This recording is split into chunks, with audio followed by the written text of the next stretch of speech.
Good morning to all. आपने एक कहावत सुनी होगी, जैसा बोओगे वैसा ही काटोगे। यानी कि आपने जो प्रकृति को दिया है वो रिटर्न में डेफिनेटली मिलेगा। ये मैंने पिछले 2-3 साल की प्रैक्टिस में सीख लिया है और आप लोगों के साथ शेयर भी कर दिया है। और यकीनन आपके गार्डन में भी बहुत अच्छे रिजल्ट्स आ रहे होंगे। कुछ क्वेरीज़ हैं जिनका रिप्लाई मैं हमेशा वीडियोज़ में देना ज़्यादा पसंद करती हूँ, क्योंकि उनके आंसर थोड़े लंबे होते हैं, लिख के पॉसिबल नहीं होता है। देखिए, पहला सवाल तो ये है कि इस तरीके का इंसेक्ट जो आप देख रहे होंगे भाग रहा है, जिसके बहुत सारे पैर हैं। अगर आप लोगों ने मेरी तरीके से पॉट फिल किया है ना, तो ये वाला इंसेक्ट जो है आपको जीव आपको अपनी मिट्टी में देखने के लिए मिलेगा। तो ये इससे डरने की बिल्कुल भी ज़रूरत नहीं है, क्योंकि ये है मित्र कीट, जो कि आपकी मिट्टी में जो भी ऑर्गेनिक मैटर आपने डाला है उसको डिकम्पोस्ट करेगा और बहुत अच्छा बना देगा। और ये मिट्टी के अंदर मरते रहते हैं, तो जीवांश भी इनका जो होता है मरने के बाद में जो भी इनके अंदर होता है वो भी आपकी मिट्टी में मिलता रहता है। तो आपकी मिट्टी बहुत ही अच्छी हो जाती है। तो डरने की बिल्कुल भी ज़रूरत नहीं है, पौधे को ये बिल्कुल भी नुकसान नहीं पहुँचाएंगे। वहीं पर अगर ये बिच्छू जैसा एक कीट आपको दिखे, तो देखिए ये पौधों के लिए बहुत नुकसानदेह होता है। इस वाले कीट ने मेरे बहुत पौधों को मारा है। ये क्या करता है, जाला बनाता है पौधों के ऊपर, मिट्टी में नहीं बनाता है, ये पौधों के ऊपर जाला बनाता है और धीरे धीरे करके उस पौधे के जो हिस्से हैं उनको खाने लगता है और आपका पौधा धीरे धीरे करके ख़त्म हो जाता है। आपको साथ मैंने शेयर किया था, मेरा रेड कलर का बहुत ही खूबसूरत एक्सोरा था, जो कि काफ़ी सारे वीडियोज़ में आप लोगों ने देखा था। उस पौधे को मारने का काम इस वाले कीट नहीं किया था। बहुत सारे मल्टीप्लाई हो गए थे, पूरी स्टेम से उसके जाला बना बना के चिपक गए थे और मर गए थे। ये वाला कीट अगर आपको दिखे तो प्लीज़ इसे हटा दीजिएगा। कहीं दूर मारने की ज़रूरत नहीं है, इनको आप कहीं दूर फेंक दीजिएगा, क्योंकि देखिए प्रकृति ने इनको बनाया है तो किसी न किसी चीज़ के लिए तो हो सकता है ये अच्छे हों, लेकिन प्लांट्स के लिए ये मेरा एक्सपीरियंस रहा है अच्छे नहीं है। बिच्छू जैसे दिखते हैं, काले रंग के।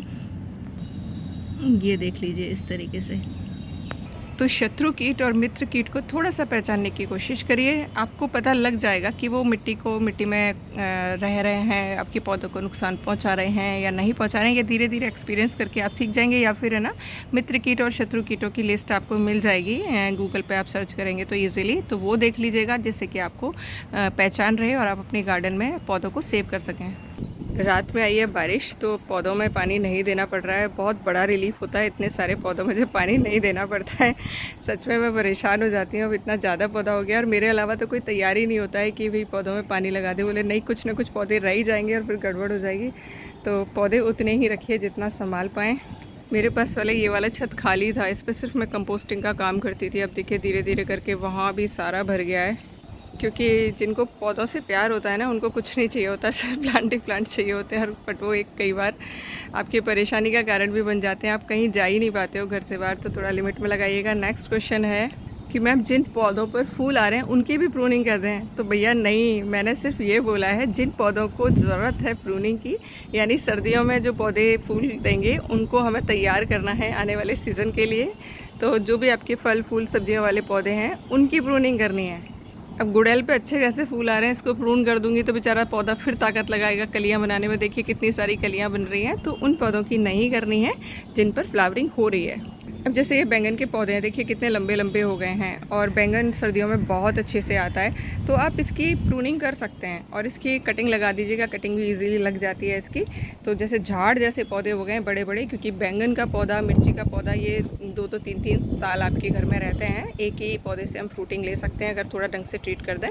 तो आप इनकी प्रूनिंग कर लीजिए, कॉलियस की पिंचिंग कर दीजिए, कड़ी पत्ते की प्रूनिंग करते रहिए, घना होता जाएगा। जैसे देखिए अभी कुछ दिनों पहले मैंने शेयर किया था आपके साथ में, कड़ी पत्ता पूरा मैंने प्रून किया था और अब देखिए मल्टीपल ब्रांचेस निकल रही हैं एक ही जगह से, फिर वो 2-2 ब्रांचेस, ये मल्टीपल ब्रांचेस में निकलता रहता है और फिर आपका सेम पौधा जो है वो शी होता रहता है।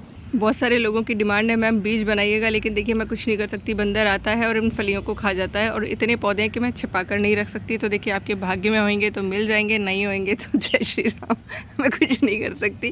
कोशिश पूरी है कि कुछ सीड्स बने, क्योंकि देखिए सीड्स का सही बनना भी अपने आप में एक बहुत बड़ा टास्क होता है और बीज सही तभी बनता है जब पौधे को प्रॉपर पोषण मिलता रहता है। मुझे कई लोगों ने सीड्स शेयर किए थे जिनके सीड्स बिल्कुल पिचके हुए थे, ख़राब थे और वो जर्मिनेट नहीं हुए। तो मुझे तो बीज देख कर ही देखिए पहचान में आ जाती है कि बीज अच्छा है या नहीं है। तो बीज बनने के लिए भी पौधे को प्रॉपर पोषण होना चाहिए और दूसरा वही बंदर नहीं आने चाहिए आपके टेरेस पर, तभी कुछ बचता है। पोर्चुलिका और पर्सलिन की जो वैरायटीज़ हैं उनमें अगर फ्लावरिंग बंद हो गई है तो आप इनकी हल्की सी पिंचिंग कर दीजिए, क्योंकि जब ये पूरा टॉप पर आ जाते हैं, फूल खिल जाते हैं, तो इसको अगर आप हटा देते हैं तो फिर अगेन मल्टीपल ब्रांचेस निकलती हैं और फ्लावरिंग होती रहती है। तो हटाते रहिएगा जिससे अच्छी फ्लावरिंग हो सके और लॉन्ग टाइम तक आप इस पर फ्लावरिंग ले सकें। और मैं जिन भी पौधों की प्रूनिंग कर रही हूँ उनको कटिंग लगाती जा रही हूँ। देखिए मैंने मैरीगोल्ड की गेंदे की हैं ये मैंने कटिंग लगाई थी छोटे से कप में कोकोपीट के अंदर, 3 कटिंग लगाई थी। और देखिए स्टेम देखिए कितना मोटा है इनका, और तीनों चल गई हैं।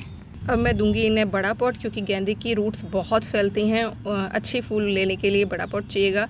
तो एक बार इसकी थोड़ी सी और सेट हो जाए, मैं ऊपर से पिंचिंग कर दूंगी। पिंचिंग करने से क्या होगा, मल्टीपल ब्रांचेस निकलेंगी और एक ही पौधे में काफ़ी सारी संख्या में हम फूल ले सकते हैं। तो ये चीज़ कर लीजिएगा। जितने भी गेंदे के पौधे हैं आपके, उनकी कटिंग लगा लीजिएगा।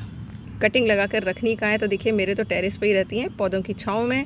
इनको खुली हवा मिलती है, रोशनी मिलती है, और जब ये अच्छे से सेट हो जाती हैं इनको मैं फुल धूप में निकाल देती हूँ। और जाफरी या गेंदे की कटिंग क्यों ज़रूरी है, देखिए जो स्टेम थी उन पर आपने देखा होगा सब पर रूट्स आ गई होंगी। अब ये ना तो देखने में अच्छे लग रहे हैं और ना ही उतना अच्छा सर्वाइव करेंगे। तो इसके लिए बेस्ट ऑप्शन होता है कि आप इनकी कटिंग लगा लेंगे तो ये लॉन्ग लास्टिंग रहेंगे, पूरी सर्दियाँ आपको फ्लावरिंग करते रहेंगे, क्योंकि पौधे को वापस से पोषण मिल जाएगा कटिंग के थ्रू, और रेगुलर अच्छे से फ्लावरिंग होगी और देखने में भी आपके पौधे अच्छे लगेंगे। स्टेम स्ट्रॉन्ग रहेगी और नेचुरल है, स्टेम स्ट्रॉन्ग रहेगी तो उसको पोषण भरपूर मिलेगा और बहुत अच्छे से फ्लावरिंग करेगा। तो ये है छोटी सी टिप, 2-3 टिप दे दी हैं आपको, अप्लाई कर लीजिएगा। और जितने भी सब्जियों वाले पौधे हैं उनके आसपास गेंदे या ऐसे फूल जिन पर मधुमक्खियाँ या बटरफ्लाइज बहुत आती हैं वो ज़रूर लगाइएगा। और जिन भी पौधों में आपके नीमाटोड का प्रॉब्लम होता है उनमें गेंदे के या जाफरी के पौधे देशी वाले के ज़रूर लगा दीजिएगा। आई होप दोनों तीनों क्वेश्चंस के आंसर मिल गए होंगे। मिल गए हैं तो अप्लाई कर लीजिएगा। और लास्ट में एक ही मैसेज देना चाहूँगी, केमिकल को फेंक कर देखिए, यकीनन मिरेकल होंगे। इसका उदाहरण है मेरा टेरेस, जिस पर एक बूंद भी केमिकल का नहीं डालती हूँ। जो भी बनाती हूँ, जो भी खिलाती हूँ, वो आप लोगों के साथ शेयर करती हूँ। सब कुछ फ्री का है, तो एक बार ट्राई करके देखिएगा। और वीडियोस पसंद आते हैं तो लाइक, शेयर एंड कमेंट ज़रूर करिएगा। Thank you for watching. Channel पर बनी रहिएगा।